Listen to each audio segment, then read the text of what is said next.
my water just broke. I felt like things really intensified. She was right there and she was coming. It was an amazing feeling. I'm gonna cry just thinking about it. I could feel her head. We heard her cry. We were squeezing hands and she was screaming. I'm Bryn Hunt Palmer, and you're listening to The Birth Hour. This podcast is designed as a safe place to come together and share childbirth stories. Stick around and join us to hear informative and empowering birth journeys from all over the world. This episode is in partnership with Motif Medical. Motif designs insurance-eligible products for busy moms. With a focus on innovation and empowerment, Motif's line of breast pumps and maternity compression garments are sophisticated yet discreet and made to support mothers as they navigate new motherhood. Discover why moms are reporting more milk in less time with the Luna breast pump and see how you can get it covered through insurance at motifmedical.com/birthhour. You'll also see their other products there like the Aura Glow, which is their new wearable pump that I discussed at the end of this episode with lactation consultant Jackie. We talk about what makes this wearable unique and how it compares to the Luna, and it's really just a great conversation, so be sure to listen to that at the end of this episode.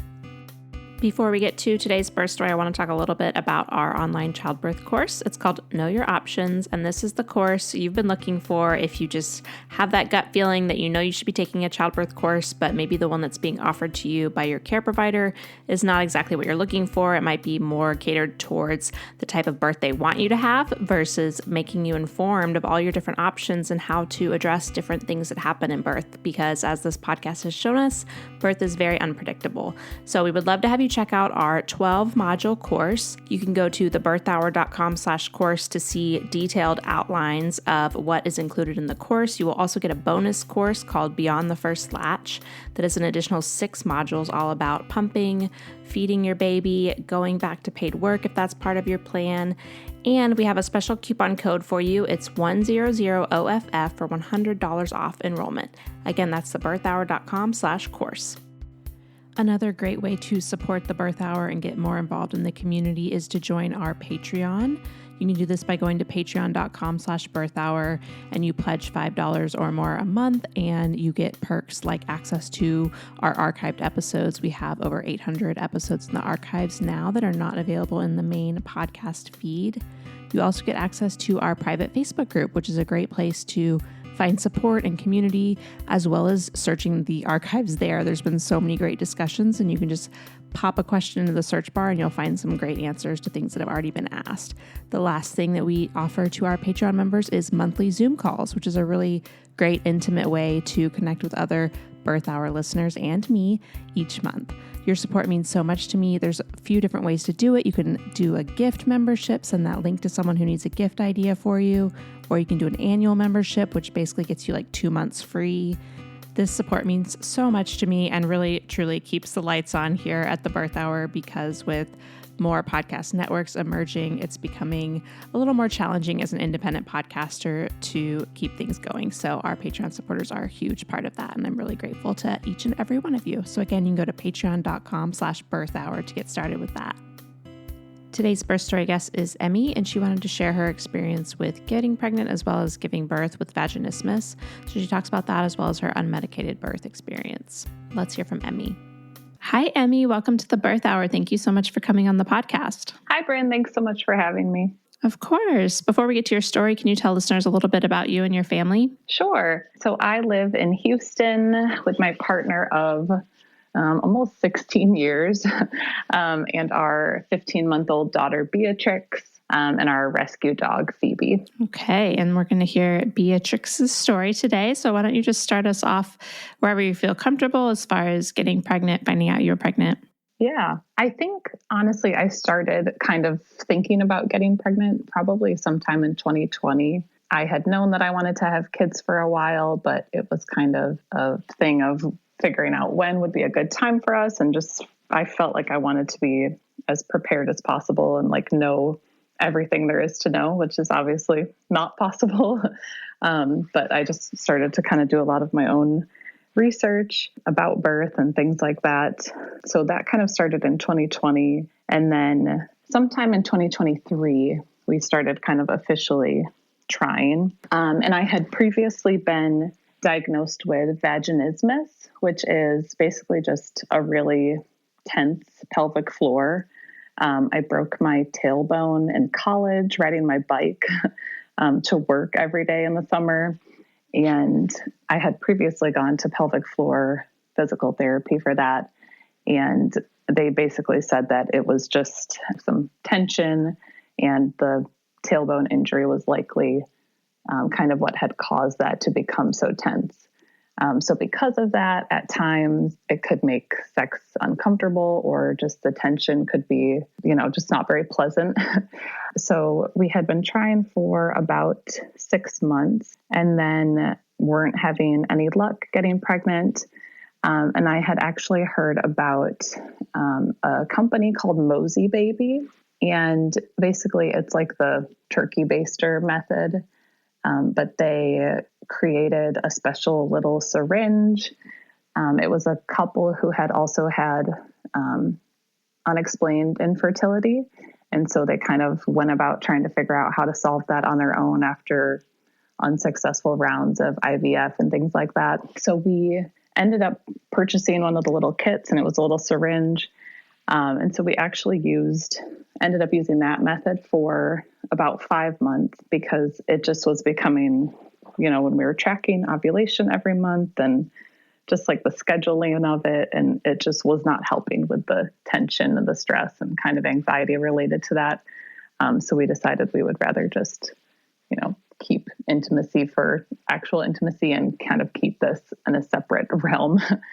And yeah, it ended up working out for us in the 5th month that we tried. So it was September when I found out that I was pregnant. So we were really excited about that. But yeah, I had just had kind of a hard time finding any information about people having an unmedicated birth or an intervention-free or low intervention birth with vaginismus. So that was just something that I was kind of on the hunt for constantly before I was pregnant and then throughout pregnancy. Yeah, we had a story very early on. I was just looking it up, episode 39. Oh, wow. Yeah. But I don't know that I've heard it again since on the podcast. So yeah. I'm glad to have you share. Oh, awesome. And I had tried to search on yours, of course, was the first place I checked, but yeah, it must have been so far back. And I don't think I was on the Patreon then, so it probably didn't come up for me. It's not in the title, which I should maybe go back and edit that because she had a twin birth story, surprise twins, and a birth center. So there was a lot of things to get in that title, but I think that's something that would be. Yeah. No, I know it's hard when there's so many different elements that people are searching for, but. Yeah, but it's episode 39. Maybe I'll link to it from your show notes so people can find it, but. Yeah. Oh, that's awesome. Yeah. So that was kind of our journey to getting pregnant. Okay. And then how did pregnancy go? It went pretty well. Mostly just the typical symptoms. The first trimester, I was super excited, but was pretty nauseous and only really wanted red pasta for every single meal. It was the only thing that I could stomach. And I work at a high school. And so I'm a speech therapist and I have my own little closet office. And I just remember a lot of days going in and just kind of having my head down on the table and waiting for my next kid to come in or waiting for my next meeting, but just feeling not so great. But aside from that, in the second trimester, my energy picked back up. I did end up finding out that I was GBS positive and initially was super worried and kind of stressed out about that. But I talked to our midwife team and they were not super concerned about it and just shared, it'll be okay. We'll just recommend that you take some antibiotics during labor and that'll be that and it'll be okay. So I ended up reading and listening to a lot of research on the Evidence-Based Birth podcast as well about the GBS studies. And that was helpful for me to kind of calm my nerves related to that. So then, pregnancy kind of carried on. I got more energy back in the second trimester, started to try to lime wash our kitchen and our hallway, paint it, which was very silly. And I did not finish. And then it was unfinished for about a year after that. But we finally got it done. I started going to pelvic floor PT and the chiropractor. in my third trimester, which was recommended by my midwives, and then also just something that I was interested in doing and wanted to just make sure that I could try to get as much relaxation techniques and muscle memory built up for birth. I started listening to my hypnobirthing and affirmation tracks every time I was in the shower, and I would try to just kind of play it before I went to bed every night and have it going, which ended up being really helpful. I found one that I really, really liked listening to, and her voice was just super calming and soothing. And so we ended up having that playing at the beginning of my birth. Like I said, I work at a high school. So my due date was actually the day after we got out of school. So throughout the year, it was kind of fun. All the teachers and kids kept seeing me get bigger, and, everyone kept commenting, "Oh, when are you due? When are you due? Are you going to stop working?" But I had been just feeling like I would probably go past 40 weeks as a first-time mom, which I ended up doing. So I worked right up until the last day of school, but I was taking a lot of walks during the day at school. In between every group of kids that I had or every meeting, I would do a couple laps around the school, wearing my really dorky tennis shoes and compression socks. And I always had my water bottle and my fan with me because I was always sweating. But yeah, that was really nice. I got to go to graduation. And then about a week after school got out, I ended up going into labor. All right. So how did labor start? So it started, I had to go back and check my my journal and my notes because the dates are all kind of a blur, and just she was born after midnight. So the timing and the dates always get mixed up in my head. But I went my mom arrived into town on June 11th, and she had been planning to come. And at this point, I guess I was about 41 weeks pregnant exactly. And so the day that she arrived, before I picked her up from the airport, I had lost my mucus plug, and I was super excited and kind of figured that this might be something starting to happen. But I didn't want to tell my mom or tell really anyone because I didn't want to get people's excitement and kind of get their hopes up and then start people feeling like there was some kind of clock. But I did tell my midwives, and they were like, "Oh, yay, thanks for letting us know," but weren't too worried about it. So then I had written down that whole day of the 11th, after I lost my mucus plug, that I had some mild contractions or just kind of period cramping. I don't really remember that. We just kind of went about our normal day, but it must have just been so mild looking back that's why I don't remember it at all. I do remember we went curb walking, but it was June in Houston. So it was really hot, and we had to wait till 7:30 or 8 o'clock at night to go outside when it wasn't as horrible. There had been a really bad storm recently, so the curbs were all flooded, or they had tree and debris on them. So we went to the Manil Museum and walked on their curbs. Me and my mom did that night for an hour. So that was really nice, and just it's kind of a sweet memory that I have of doing that before. And then the next day, I had just kind of intermittent contractions all day. I was just watching TV. I took a lot of naps. My husband was working, and my mom was just kind of helping out around the house. I think she was making some food for us to have later. And I was really nervous about throwing up during labor. So I just made a point to only be eating bread and bananas and oatmeal because I was nervous that I was going to get sick from something that I really liked. But I had bought myself a bag of Cool Ranch Doritos to have at the house after I gave birth. And so I kept wanting to reach for those. And I was like, okay, no, I don't want to throw these up during labor. That's going to end up being gross. But I had those at the house, and I kept them closed until after the baby was born. So that was a fun treat when we got home. So yeah, then I think we just kind of hung out. My contractions started to get stronger that night, but I would say they were still maybe 30 minutes to an hour apart. And I wasn't having to do anything too wild to handle them. I just kind of would pause for a second if we were having a conversation. So I took a shower and went to bed. and then fell asleep for a couple hours, I think. And then around 11 or midnight, I remember just kind of shooting up out of bed and having to sit straight up because the contraction just kind of woke me up and like with a jolt. And so after that one, I was kind of excited because I knew that things were picking up. But I also was worried about getting enough rest. So I tried to lay back down and go back to sleep unsuccessfully. So I just got up and kind of walked around the house, did a lot of pacing, going and sitting and doing like hip circles on the yoga ball. I ate a lot of peanut butter pretzels and had a lot of like Pedialyte pops and liquid IV.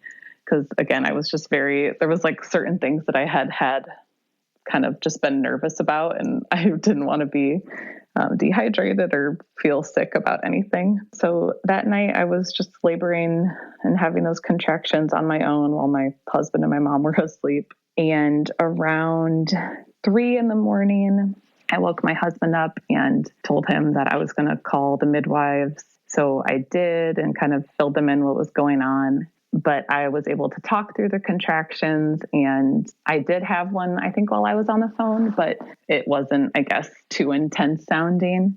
So they recommended that I just continue to monitor it and call them if they started to pick up more frequently. At this point, I think they were about like 5 minutes apart, but I was using the Freya app, which I really liked actually. And I had my headphones in, and it has like little breathing exercises, and you can time the contractions and everything like that. But I don't think I was doing it right, or I was just kind of out of it. So some of the times were off on the contraction timer. But she said that, they appreciated the heads up, and they would start to, make their way to the birth center if they heard anything else from us. So then like an hour, maybe an hour and a half later, I woke my husband up again and asked if he could call this time because I knew that they didn't want me to be talking. So he called and explained what was going on. And they were like, okay, well, you have an appointment in the morning around 9 a.m. anyways. So why don't you just try to see what keeps happening? And if you want to come in before that appointment, we're going to head over to the birth center now. And if you just want to wait until the appointment, you can do that too. But they basically just said that they would be there. They would be on their way soon, which was really sweet of them. And I still kind of feel bad that they ended up going so early, but I appreciate it. So then at maybe 7:30, I kind of felt like 7:30 in the morning, I kind of felt like, okay, I am worried about being in the car. These are getting really intense. I had been using my hairbrush to kind of grip onto during the contractions and was like making low tone sounds and doing a lot of like kind of trilling my lips, which was helping, but they were definitely picking up in intensity. But again, I was just kind of worried about being overly, not overly dramatic, but just being too excited to get things going. And then we got to the birth center and nothing was happening. But I was also worried about being stuck in traffic and rush hour. So around 7:30, we decided to call and let them know that we would be coming in.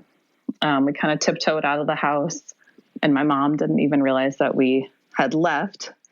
And she said later when she woke up, she was so excited when we weren't there because she knew that we had left for the birth center.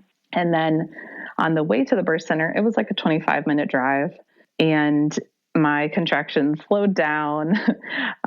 So then I was feeling like kind of nervous and embarrassed that we had called and they were already there and they had spent the night there, part of the night there. But I told my husband that when we got to the birth center, if things didn't pick back up like they were at the house, I told him, okay, well, I'm just going to kind of play it up a little bit because I feel really bad that they're here. And like right now, I don't really feel anything. So I was like, okay, I'm just going to be a little extra dramatic and we'll see what they say. And then if we have to go home, we'll just go home. So we got there and one of the midwives, Jessica, was there. And I really, really, really liked all my appointments with her. So I was excited to see her. And she asked if she could check me, which was the first time that I had been checked my whole pregnancy, which everyone else or a lot of other people who I talked to were kind of like, oh my gosh, what, really? So I consented to being checked, and she immediately was like, oh, wow, okay, we're having a baby today. So I was really excited and relieved to hear that. She didn't tell me how far along I was, and I didn't really want to know at that point. I was worried I would get in my head, and I did indeed get in my head about it when I later found out. So after that, she kind of got us all settled in, and we just kind of walked around the birth center, paced around. They had, I think it was called a cub. It's like an inflatable, kind of like C-shaped inflatable pillow that they put on top of the bed. And so you can kind of stand and like lean over it. But there's room for your belly and your head. So it was just really comfortable for me to kind of stand and sway leaning over in that position. So I think I ended up doing that for several hours. They were coming in and checking with the Doppler, checking baby's heart rate and everything, and checking my blood pressure, and everything was going well. At one point, I remember saying, I feel like you guys are in here a lot. And they were like, oh, we're only coming every 30 minutes or every hour. So that also made me feel good. Like time was passing quickly and I wasn't really aware of it. I was just kind of in my own world. And my husband was super amazing. He was just like standing, holding my hand or rubbing my back or, you know, helping with different things the whole time. And he didn't have his phone on him. And so my mom was texting him, his mom was texting him, a bunch of people were trying to get in contact with us. And I guess at one point my mom was like, maybe I should just go to the birth center and check on them. And she had called my brother and he was like, no, Mom, I think it's fine. Like they'll be okay. Someone will reach out to you if, you know, there's an emergency or something. Rein her in. Yeah. So I kind of had that in the back of my head the whole time. Honestly, I was like, I could see my mom like flying into this room at any point, even though we had already talked about, you know, I think we'll just meet you at home once the baby's born. But so she did a good job. And I think my husband did take a break. The midwives were like, you need to eat something. So he ordered himself some lunch or kind of late lunch at some point. And so he was able to let people know that we were all safe and everything. Yeah. So I think that was around 2. He got some food. And right before that, our photographer, who is also a doula, arrived. And I had never met her in person before, but she was phenomenal. She had such a calming presence and she had, you know, obviously a lot of experience at births. And so when my husband went out to eat his lunch, she just kind of swooped right in and helped me. I was kind of leaning on the bed and helped me get into a more comfortable position and, you know, was just like saying really encouraging things and kind of giving that affirmation that I was starting to need as the contractions were picking up a little bit more. Yeah, it's kind of a blur from there, honestly. I do remember my husband coming back in and I could like smell whatever he had eaten. And I was like, okay, I'm not going to be annoyed. I don't want to be annoyed while we're having a baby. And so I, you know, ended up not saying anything, but in my head, I was like, oh, it smells like whatever food you ate for lunch. And they had tried to get me to eat something, but I had been throwing up a little bit and just nothing sounded good. So it was still light out, maybe around like 4. Honestly, I kind of think transition started around 4. I don't really know if that's possible or how long transition can last officially, but the contractions were like double peaking on top of each other. I felt like I couldn't really get a break. They were trying to help me into different positions. I was laying on my side on the bed. I got in the shower at one point, which I do wish that I had stayed in the shower longer. In my head, I was kind of rushing myself along. And because they had made the comment that, oh, you're going to have a baby today. In my head, that meant I was going to have a baby like in the daylight hours, which is probably silly, but that's just kind of what I was thinking. So as I knew it was getting later, I was just kind of like rushing myself along. And I felt like if I was in the shower, that's not where the baby was going to be born. So I wanted to get out of the shower, even though it felt really, really good in the moment. They had me sit backwards on the toilet, which I had heard about before. And I was like, oh, that makes perfect sense. I think that would actually be a really good position for me to probably get things moving along. Because of my like tense pelvic floor muscles, I thought that would be kind of a natural way to do it. And I really hated being in that position. I was kind of like whining and just not enjoying myself and just kept asking to move into a different position. But they were really good about, encouraging me, let's just try one more. And you can stand up and go to a different spot after that, but your body's doing everything that it needs to do to get this baby out. So yeah, the midwives and the nurse and the birth assistant and our photographer were really amazing at saying all the wonderful supportive things that you need to hear during birth. That's so great. Having an awesome birth team is everything. And then I remember I was still sitting backwards on the toilet, and they brought in the birth assistant, who I guess was going to be covering like that night or the rest of the shift, because it was almost time for people to go home for the regular workday hours. And I didn't have my glasses on or anything. And I, was really in my own world at this point. But I looked over at her, and I could have sworn she was one of my kids at school's parents. And so I was like, oh my gosh, what is she doing here? But I was like, okay, whatever. It's nice to meet you. And she ended up being phenomenal. I was so happy that she was there. Her name's Christine. I think she is a labor and delivery nurse at one of the big hospitals in Houston as well, but she helps out with births at the birth center. And she just had a lot of experience, and both my husband and I both really loved having her there. So they agreed that I could go in the tub at this point. And in my head, this meant like, oh, yay, okay, I'm getting in the tub. This is going to be the last step. And then I'm going to be pushing for a little while, and then the baby will be born. So I got in the tub. My husband was sitting, behind the tub or whatever, kind of holding my hand, and had his hands on my shoulders. And it was kind of hard to get comfortable, which I'm not really a bath person in general. So I kind of thought this would be the case. But the tubs at the birth center are huge. And I was like, oh, we don't have one like that. So maybe that's why I don't like baths. But it was hard to get comfortable on my back or just sitting down. But I did end up kind of flipping to my hands and knees position. And that one felt much like more natural. I felt like I was trying to push during the contractions at this point. And the midwife had checked me while I was in the tub, and she confirmed that I was fully dilated.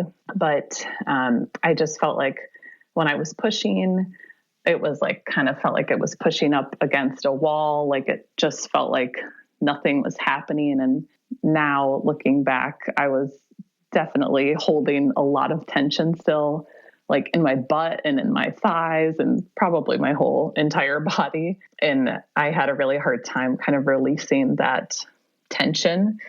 So that's something that I would like to work more on next time for a future birth.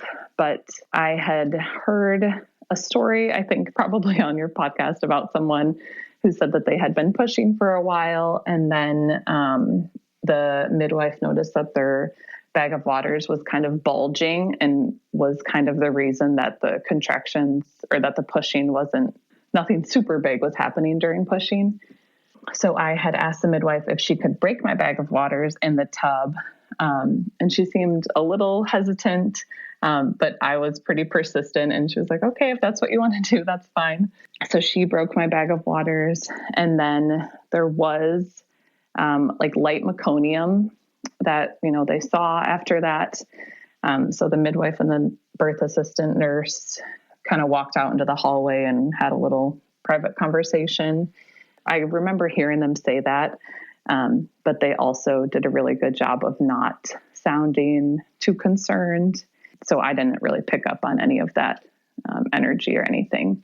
My husband did say that he was a little worried at one point when they walked out and they didn't tell him what was going on, because he was, I'm sure I was like gripping his hand and didn't want him to leave my side. So he was a little confused of what was going on at that point. So I kept trying to push in the tub. I still kind of felt like nothing was happening. I was, kind of had a hard time at this point. They offered the nitrous oxide. And so I happily accepted that, but was kind of getting into more of like a panicky mode, and just really was like, I don't want to do this anymore. Like, why did I choose to do this? This was a silly choice. I wish that I would not have done this. Like, I should have just gone to the hospital. I started getting really in my head about the vaginismus and was like, I'd never heard any great stories of people who, delivered unmedicated or vaginally with vaginismus. So maybe this is why, just was having like a lot of doubts. But the birth assistant and the midwife continued to do a phenomenal job of just supporting me and saying really supportive and affirming things. They were like, your body knows exactly what it's doing. Every time I would kind of move into a different position, they're like, oh, you intuitively know what to do. You're doing it. Yeah, it was really, really sweet. So the nitrous oxide, I don't know that it helped with the pain and the contractions really, but I think it did help to like kind of bring me back down because I was starting to get panicky and kind of like, I don't know, maybe kind of close to like hyperventilating a little bit. So that helped to bring it down a little bit. And I feel like it was kind of just like a mind trip too, because I kind of went extra off into my own little space with that. But then at some point, I guess when I got out of the tub, I took the nitrous oxide mask off or stopped holding onto it.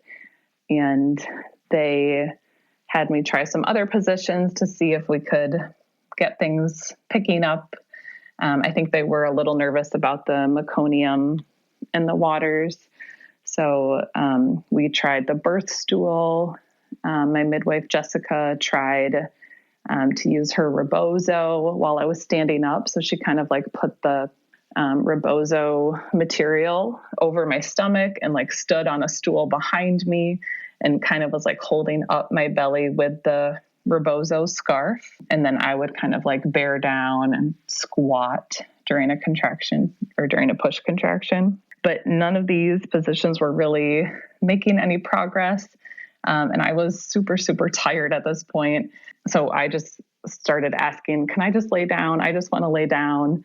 And I think part of me was like, I just want to take a nap and do this later. Like, I really don't want to do this now. I don't know if I ever want to do this. I was feeling super doubtful that it was really going to happen. So they helped me get into the bed, and I laid down on my side, I think with a peanut ball or something in between my legs, and tried to push for some more contractions. And then I don't really remember what happened a lot here either. Apparently like a couple hours went by, because then the midwife was like, okay, Emmi, you're doing a phenomenal job. You're doing great, but you have been pushing for about 4 hours now. And because there was light meconium in the water, we have to, kind of make some progress because we're worried about how baby is doing and if baby is going to get in distress. And they had been checking her heart rate the whole time, or her tones. And her heart was just like pounding the whole time. So it didn't dip at all, which was really reassuring. They were like, okay, so we're gonna, I ended up being on my back because I was really tired and I was sick of being on my side with the peanut ball. And she was like, okay, we're just going to see if we can get you pushing and get this baby out.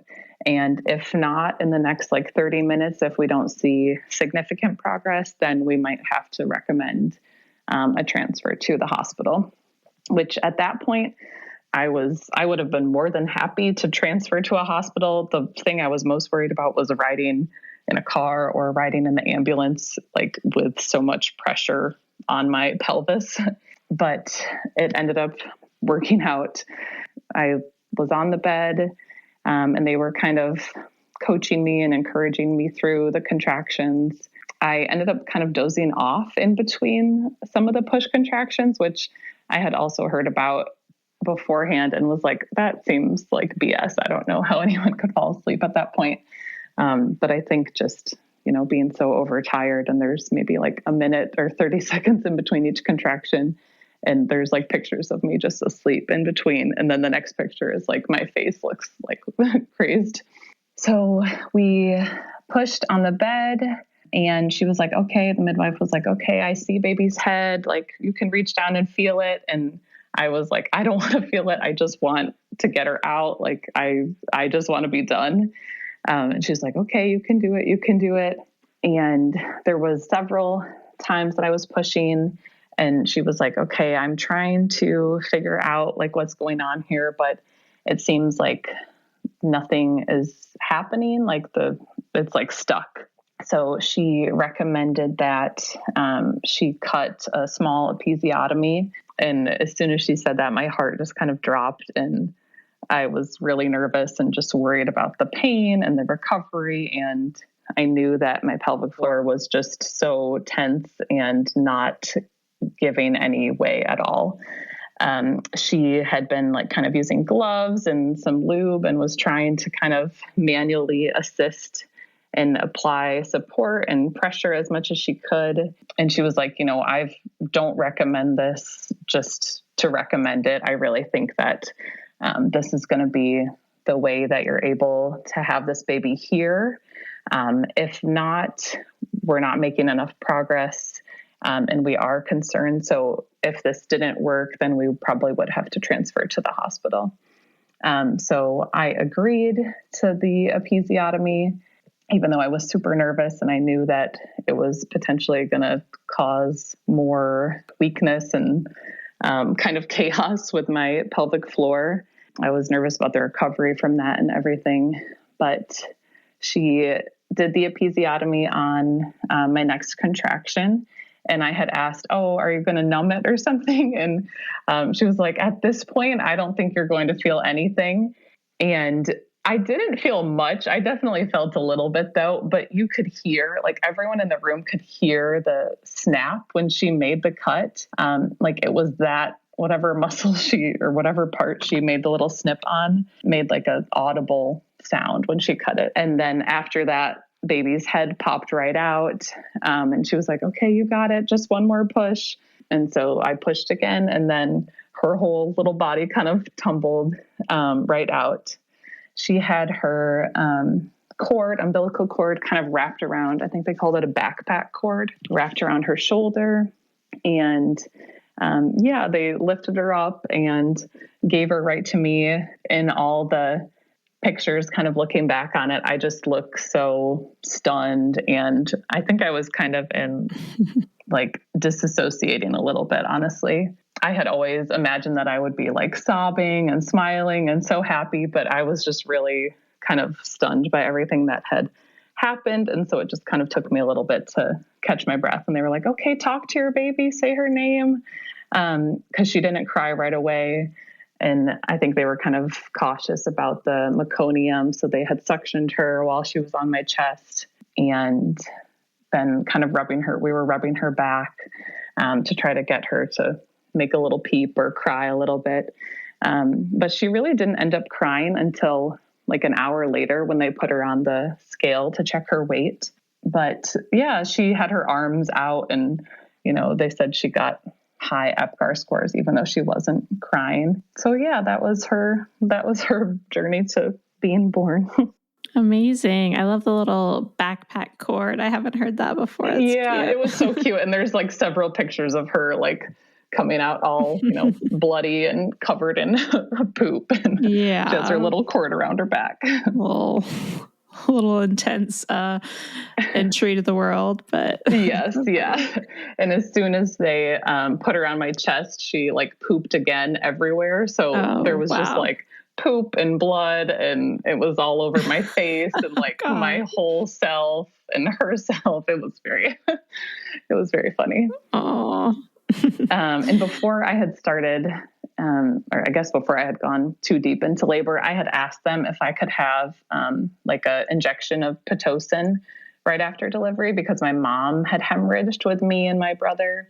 And so that was something that I was just kind of nervous about. And I was like, yeah, just go ahead and do it, please. I don't want to wait until we see if there's a problem. Mm-hmm. So they gave me the Pitocin, and I think there did end up being a little bit of bleeding, but I guess it got all under control because we didn't really hear anything else about it. Okay. All right. Well, you want to share about immediate postpartum and then going home as well? Sure. Yeah. So when we were still at the birth center, it was really nice. We just got to hold on to her, and she was so cute. I feel like she was much cuter than I was expecting. I don't really know what I was expecting, but my husband and I just laughed like, oh, wow, we thought she was the cutest baby. Like we felt like people were going to stop us in the street and be like, oh my gosh, congratulations, your baby is so adorable. But, she just looks like every other adorable newborn, looking back on her pictures now. But yeah, we were just so happy. We just kind of laid in the bed. And then the midwife was like, okay, I am going to have to repair the episiotomy now. And I was like, oh, can you wait a little bit? And she was like, no, I'm sorry. I need to do it now. We don't recommend waiting. So they stitched me up while I was holding on to her.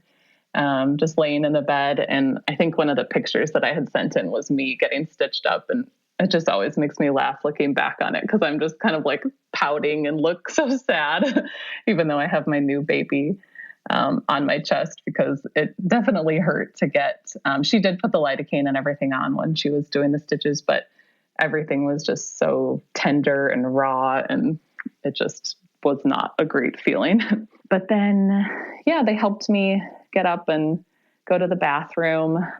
I was so surprised because I really thought that, I don't know, I feel like I probably listened to too much beforehand. So that's what I had heard. But I had heard so much about, if you are able to have an unmedicated birth, it's easier to just kind of like stand up and do things afterwards. And I could not stand. My legs were like so wobbly and shaky, and just every muscle in my body felt like it was just going to melt onto the floor. So it took like 3 people to help me hobble over to the bathroom. And I was like, I don't know how I'm going to get in the car. I don't know how I'm going to get home or get into the house.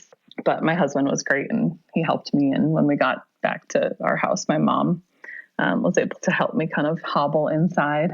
So we stayed at the birth center for maybe like 4 hours, and got all cleaned up and everything. They helped me get her to latch right away. And then, yeah, we just kind of headed off home at like 5 a.m. We got home when it was still dark out. And as soon as we walked into the house, we were like, oh my gosh, what is that smell?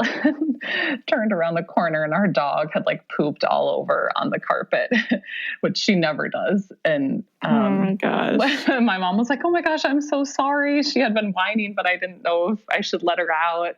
Oh, wow. So we just always kind of laughed that was like how we walked into the house. So my husband was cleaning that up because I couldn't, sit or squat or do anything like that. And on the way home, we had gotten McDonald's. So I was eating my little McGriddle and my Doritos, and was just like having a ball sitting on the couch with my new baby.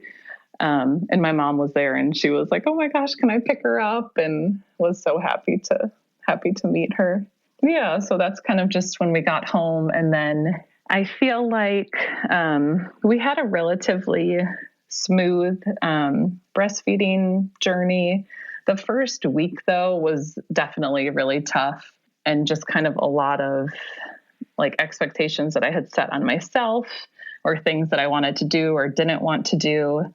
So I guess I would just say, like, you just kind of have to do whatever you have to do. I was nervous to introduce a bottle or to introduce a pacifier or all sorts of things. And I ended up having a pretty heavy letdown and a little bit of an oversupply. And so when she was feeding, she was just like not able to stay latched because it was just kind of going too quickly for her. So she was just crying, and I couldn't get her to stay latched. So I ended up like hand expressing some into a bottle. And then we ended up I think we tried to use the bottle, but she wouldn't take it. So we ended up just using like a little spoon and kind of pouring some milk into her mouth. But just kind of during those few days was a lot of tears and stress. And my mom was like, just give her a bottle. We can give her some of the formula, because I had bought some beforehand in case we needed it, because I didn't want to have to be worried about that in the moment. But of course, I just ended up kind of being worried about different things. but yeah, she ended up getting a pretty good latch, and I did have an oversupply for a while. And then at one point it kind of like switched, and only my left side was producing and my right side was like flat, and it didn't seem like any milk was coming out of that. So that took maybe like 2 or 3 months to kind of figure out how to get it so that they were both kind of on an equal playing field, so that I didn't have one boob that was like huge and engorged all the time because that's the only side she would eat off of, and then one that she would kind of refuse to eat off of. I did end up using a nipple shield, which was really helpful, and it wasn't as difficult to get off of using that as I had been worried about. That's good. All right. Well, thanks for sharing your story. Do you have any resources you want to add? Yes, the affirmations that I was listening to while pregnant and then during birth she's on Spotify as Pop That Mama, and I can send you the link to that. But it's just this really cute British girl who is a doula and a birth educator. And she was actually pregnant and due only a couple days before I was. So it was kind of sweet to listen to her podcasts and things as I was pregnant. We were in kind of the same place. And then I think I mentioned before, I use the Freya app for the contraction timer and the breathing exercises during those early contractions, which I really love. And then a book that I was obsessed with, and I carried it around everywhere while I was pregnant and after I was pregnant. And I will tell anyone I meet to read it who's pregnant or wanting to be pregnant. It's called Transformed by Birth by Britta Bushnell. Mm-hmm. And I just really, really loved everything in that book pretty much. Awesome. And then I'll just give a shout out to our birth center, Heart of Houston, and our midwife, Jessica, and nurse, Christine, and our photographer, Devin. We're all just really, really amazing to have at our birth. And we're so thankful for their support and care, and just felt really held the whole time. That's the best. That's what I want for everyone. Yes. Yeah, it was really nice. Awesome. All right. And then where's the best place for people to connect with you? My Instagram is ehazenkroll, or they can just comment on the show notes here, and I can try to check that. Okay. Sounds good. Well, thank you so much again for sharing. Awesome. Thank you so much, Bryn. I appreciate it, and all the podcasts that you've put out there and all the listening that I've done over the years. All right. Now I'm going to talk with Jackie from Motif Medical about their awesome wearable pump. Hi, Jackie. Thank you so much for joining me to chat about the Motif breast pump line. Yes, thank you for having me. I'm excited. We have some exciting things coming. Awesome. Well, before we get into all of that, will you tell listeners just a little bit about you and what you do at Motif Medical? Yes. So I am a registered nurse and board certified lactation consultant, and I have the pleasure of being the clinical lactation advisor or clinical lactation specialist with Motif, which just means I get to play around with all the fun breast pumps and tell them all the things that might make the pumps and the products better for breastfeeding families. And I absolutely love it. I also work in private practice, so I still am very much, boots on the ground, helping families in their own homes right after birth or anytime in the postpartum period and the prenatal period, just helping families be more prepared for a breastfeeding journey and all the things that they might encounter. Very cool. Well, I was lucky enough to get to use the Luna breast pump when it was pretty new. I guess 6 years ago now. My youngest just turned 6. And I talk about all the time how it was my favorite pump of all the ones I had tried, over 3 kids and everything. And then you guys came out with the hands-free pump a couple years ago. And now there's something new on the horizon. So I want to talk about the new pump that's coming out this year. Yes, we are very excited. Just after the first of the year, we are launching the Aura Glow, which is a new wearable pump. You might remember the Aura as our original wearable pump, and it's still available, but we've got a new player on deck that I think is going to provide a lot of really sought after features, a lot of great pump quality, and something that moms I think are going to be really excited to use on a pretty regular basis as they're going back to work or just going about their lives where they need to be hands-free, need to have that wearable pump option. Very cool. So I know you guys kind of take a lot of, I don't know, advice isn't the right word, but you take feedback. There we go. You take feedback from customers and what people are liking about pumps and things like that. So what are some of the differences with the Aura Glow that we can expect to see? Yes, love this question because this is why I love working with Motif, that Yeah. they are so particular about taking feedback from the professional community, from the families who are using their products, and they're not just looking to pump out products that, sell. Obviously, it's a business. We need to sell things to stay in business, but the idea is to make products that actually meet needs and make pumping easier for people so that they naturally just want to buy the products, which I love that idea. And I love that we've built the Aura Glow based on feedback. So the thing I'm most excited about is the expanded flange sizing. So you get 5 flange sizes right in the box. So you get the 24 millimeter brush shield, but we also include 15 millimeter, 17 millimeter, 19 millimeter, and 21 millimeter inserts so that right out of the box, most people are going to be able to find something that allows them to pump efficiently, effectively, and comfortably. And then if those sizes don't work, the 15 through 24 that come in the box don't work, we also have even smaller sizes, 11, 12, 13, and 14 millimeter inserts available, and then a 27 millimeter brush shield available for those that might need a larger size. So excited about that.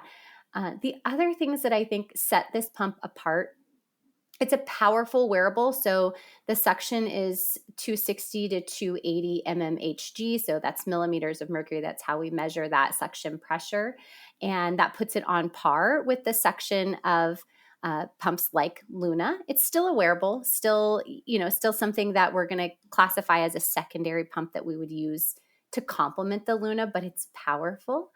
And it has 2 pre-programmed pumping modes, which are just, I think, something that's going to make life so much easier and take a lot of the guesswork out of, what settings do I use? How do I set my pump to get the most out of it? Yeah, the different sizing is huge. I know I tried a wearable pump with my last baby, and it was very early on in the making of these, but that did not work for me and was not comfortable. So having those different sizes is amazing. And do you guys provide some kind of guidance in the packaging, or can people reach out to help find the right size? We do provide guidance in the packaging that's all been updated to match the most current information we have about flange sizing. So, as I said, Motif is huge on listening to that feedback, and lactation consultants have been screaming about flange sizing for a while now, and Motif definitely has listened by including those smaller sizes and that flange sizing guidance that does fit the most current information that we have about getting the right size. Amazing. So you also mentioned the programming modes for pumping. Can you explain a little bit about those and what's different with the Aura Glow? Yes. So I think this is revolutionary. I love this idea. There are 2 pre-programmed pumping sessions. There is the cluster feeding mode and the general pumping mode. And you can still use the pump, just as you normally would use a breast pump. But the cluster feeding mode has these 5 levels of pumping and then pause, pumping and pause to mimic how a baby cluster feeds. So that can help increase milk supply. And without the need to do this like big, long power pumping, hour-long power pumping session. It's this 30-minute pre-programmed session that your pump will move through all by itself. And then the general pumping mode is just a way to maximize your pumping efforts a little bit by triggering a couple of letdowns. So it goes through massage mode and it stays there for 2 minutes to help trigger that letdown. Then it goes to expression mode and you get that, longer, more rhythmic, kind of mimicking how the baby suckles once your milk has let down. And then it will go back to the massage mode automatically to trigger that second letdown and then go back to expression. So it repeats the massage, expression, without you even having to think about it. And that way you can get a little bit more out of the time you're spending pumping. Yeah, that's amazing. I don't think I've heard of that before on a pump. And I'm just like sitting here, like picturing a nursing session with baby and like they kind of fall asleep and then they're like, oh, wait, I want some more. And they wake up and then you have another letdown. And I could see that being something that you would really benefit from as far as milk supply with a pump that could do that as well. Yes, exactly. Just trying to take advantage of all those hormone fluctuations and all the ways that our babies know exactly how to influence our milk supply. We're just trying to mimic that with the pump setting. Awesome. Okay. So then you mentioned that, you do classify it as a secondary pump. What kind of guidance would you give people that are trying to decide, what pump is right for them, based on whether they're pumping full time or using it occasionally or, lifestyle, things like that? Do you, especially in your work in private practice, I'm sure you see a lot of people wondering what they should get. Oh, yes. I get this question a lot. And the truth is, when we do anything other than traditional flanges and that high quality double electric pump, like the Motif Luna, anything that doesn't have those traditional flanges and that powerful motor is really considered a secondary pump. Now, does that mean it's not going to work or it's not going to be effective? It's not going to have its place? Of course not. We know lots of people are using wearable and portable pumps, and many of them are very successful at building and maintaining milk supply. But for most people, we want to rely on something that's a primary pump like the Luna to build and maintain a milk supply, and then use something like a wearable or portable pump, so a wearable like the Aura Glow, as that secondary option that we're using when we just can't drag out the big pump and the traditional flanges. So I have 4 kids. I could very easily see myself needing a wearable pump to be able to keep up with my other children if I were to have another baby, and that would be a perfect scenario to use this pump at those times when you just need to be hands-free. Maybe you're traveling, maybe you're at work, lots of different scenarios. And what I tell people is, if you're in a situation where you can't pull out that primary pump, then this would be a perfect option. A wearable like the Aura Glow would be a perfect option to complement for those times when you can't pull out your primary pump. And I do have lots of patients who kind of incorporate them from the beginning when they first introduce pumping. We tend to get a better result than if we only use one type of pump and then try to add another pump later. Sometimes it's about getting your body to be sort of conditioned to respond. So maybe adding in that wearable, if you know you're going to need it, adding it in when you first start introducing pumping into your journey. Oh, yeah, that's interesting. Yeah, I could see it being something that, keeps people nursing their baby just because they may not have pumped otherwise. Like you were saying, you get into a situation where you can't pull out that pump. So you just push off that pumping session, which I know I did with my second baby at work. And then my milk supply suffered. But maybe if I had had something like this, I would have been like, oh, let me just do this real quick while I finish this work or whatever. And I always tell people, block it on your calendar. Like, don't make exceptions. Don't miss a pumping session. But of course, things come up and it can be hard sometimes. So I love that there's just more options out there. Yes, some milk removal is always better than no milk removal. So it's like, if we can only pump with a wearable, then by golly, let's get that wearable out. That's exactly what we need to do in that scenario. So yeah, I love that encouragement that it might make things actually make that breastfeeding journey go a little bit further with the help of the tools that we have now. Yeah, definitely. Well, I love, I've loved everything that Motif has come out with. So I'm so excited for this new launch and to hear everyone's feedback from it. And I really appreciate you taking time to chat with me today about the new Aura Glow. Yes, thank you so much for giving us the opportunity. Thank you so much again to Emmi for sharing her birth story with us, as well as Motif Medical for sponsoring this episode. To get more information from today's episode, head over to thebirthhour.com and just search for Emmi's name to find her show notes page. Thanks so much for listening. If you enjoyed today's show, head to thebirthhour.com and click Become a Member to pledge your support. And as a thank you, you'll get an invitation to join our private Facebook group and access to exclusive episodes. Your vote of confidence and support means the world to me.